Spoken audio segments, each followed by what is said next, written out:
Have you ever been in love and had the experience of, I feel like I've known you forever, or we'll be together forever, or even in a feeling of exhilaration? It just feels like you could be there forever.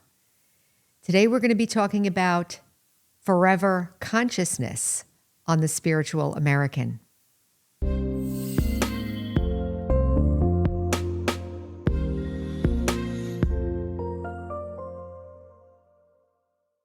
Welcome back, everyone. So it's going to be a little interesting talk today, maybe a little short, but I had this thought about forever consciousness, that it is a phenomenon that we experience, and I wanted to explore it a little bit. So I'll give a bunch of examples. So I was watching a movie, not going to say what movie it was, but I was watching a movie and there was a little girl who was sick and another little girl was not allowed to see her, but they were like best friends. They were very close friends, and she was dying. The little girl was dying. So she came in to see her, and she laid down next to her friend, and she said, I'm so happy, don't ever leave me. And the little girl, the well girl, said, I won't, we'll be together forever. What is that? What is that touching thing? Another movie I can think of right now. I grew up watching a lot of movies, so movies are an easy reference for me.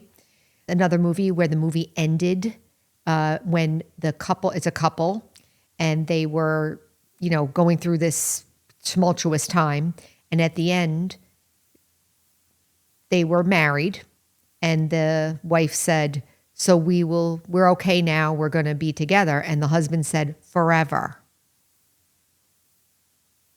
And she said, forever is scary to me.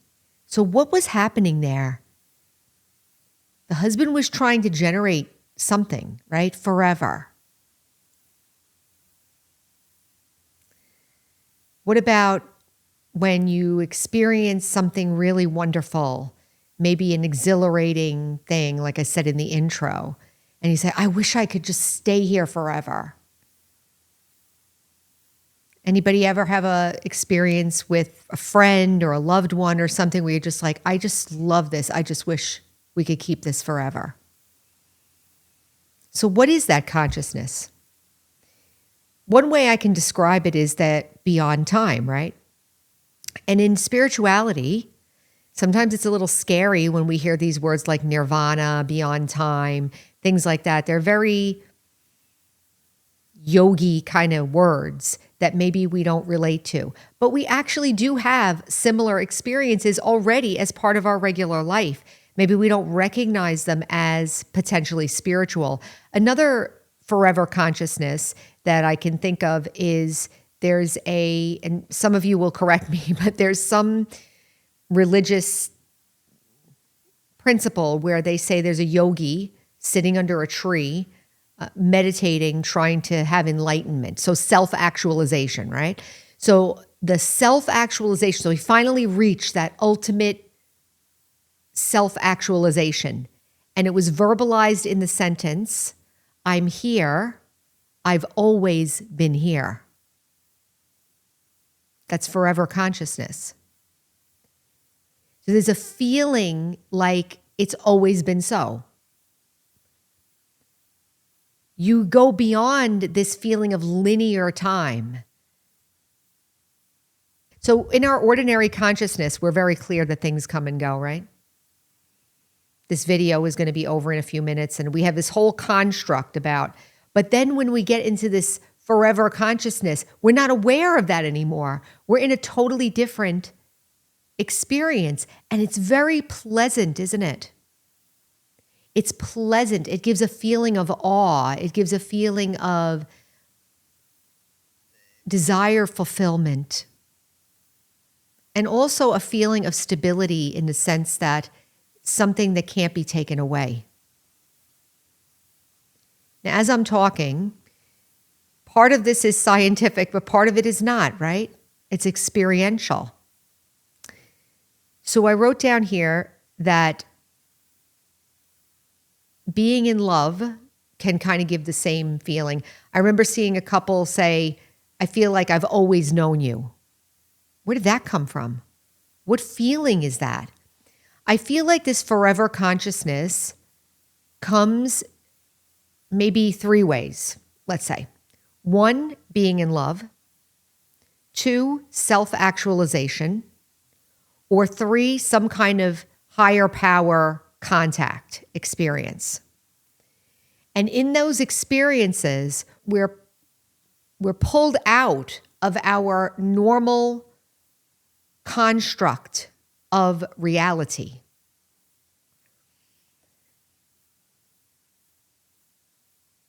Because if I'm a couple and I say, with my partner or somebody's with their partner and they say, I feel like I've always known you. Well, obviously in reality, in the physical reality, they haven't always known each other, but something else is going on. Even in Christianity, I'm using different examples now. Jesus said, he who believeth in me, though he were dead, yet shall he live. And if you live and believe in me, you will never die. What does that mean? I think this is giving us a clue into what soul consciousness is about.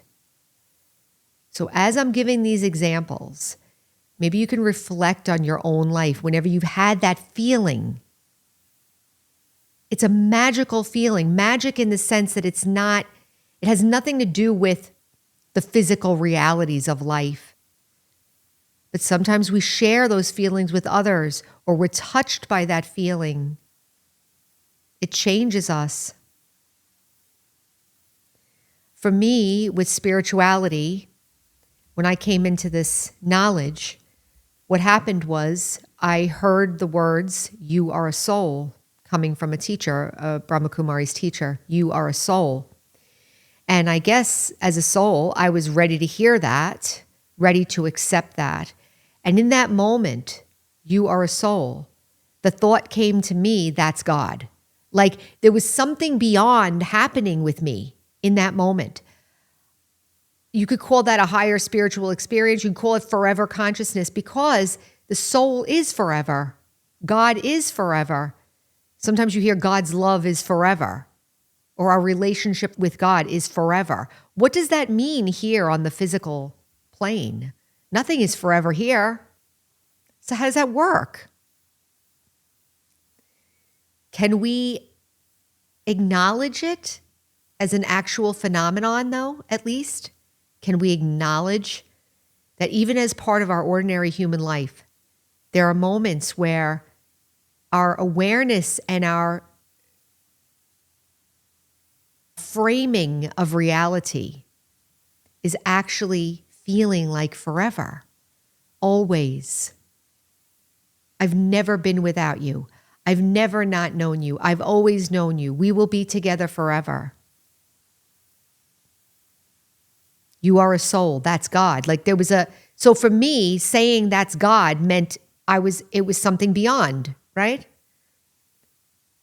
For me, God at that moment meant beyond. So what's the value in thinking this way? I'm sharing this because I feel that there are many of you out there who have not been able to connect with spiritual principles for whatever reason. Maybe it's because of past emotional stuff that have happened with religion. Maybe it's just that you haven't found the right, thing that makes sense to you. Maybe it doesn't make sense to you.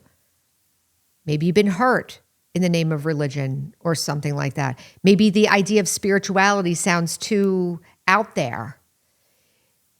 The reason that I'm sharing this today and the reason this podcast exists, one of the reasons, is to be able to explain this. It's spiritual science.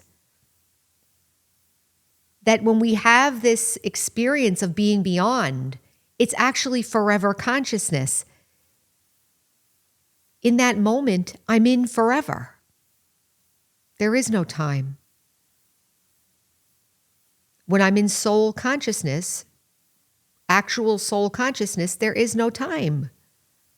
I exist. I'm here. I've always been here. So love can bring it on. Self-actualization can bring it on. Deep feelings of joy or something that we feel so connected to or touched by can bring it on. And then, of course, the higher experiences of God and the universe, maybe, or the feeling of the interconnectedness of humanity. Maybe the feeling of nature and unlimited is another word for forever consciousness, right? Unlimited. So let's take a moment and practice this in terms of being soul conscious and see if we can see that in this awareness, there is no time. It's a totally different awareness. So let's sitting quietly, sit still, sit up nice and relaxed.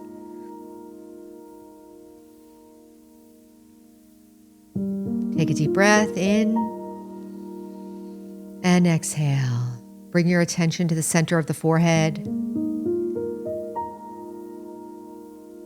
And just imagine a sparkling star in the center of the forehead. Tiny point of light.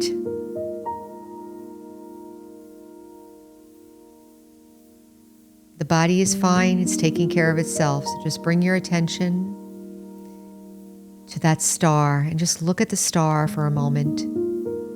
Suspended, sparkling,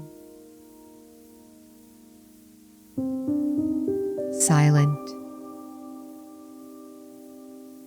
beautiful.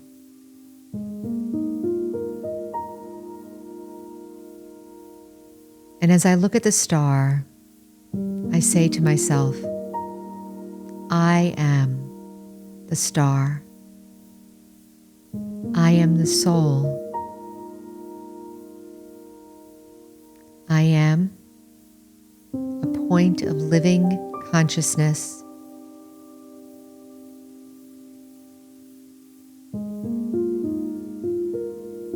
I exist completely independent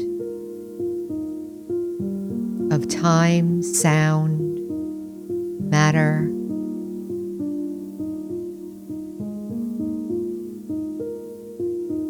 And my nature is peace. I am a peaceful, gentle soul.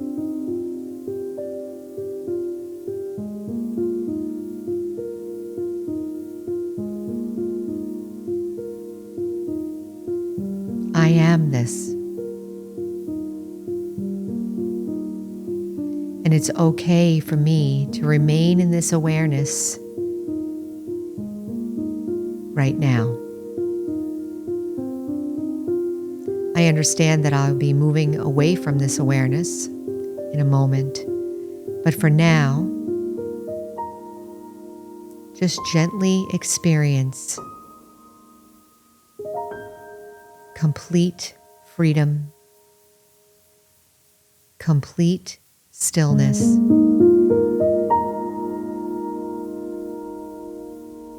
And the gentleness of my own being.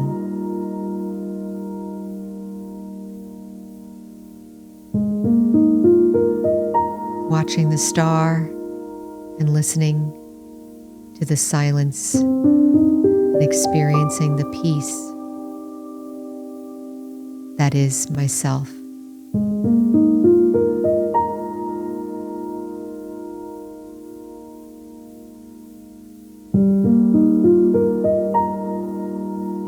Gently prepare to return, taking a few deep breaths, bringing your attention forward into your face, moving your hands and toes a little bit, and we're back.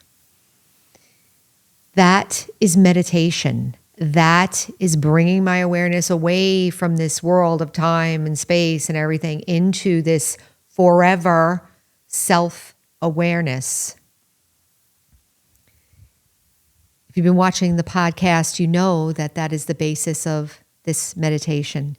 And practiced daily, often, as much as we can, it helps to calm down emotional states, helps me to feel more comfortable in myself, helps my intellect work better, helps me to be able to make decisions, transform my own experience of myself and my external circumstances as well. So I will leave it there. Remember, our slogan is heal, empower, and serve. And until next time, take care.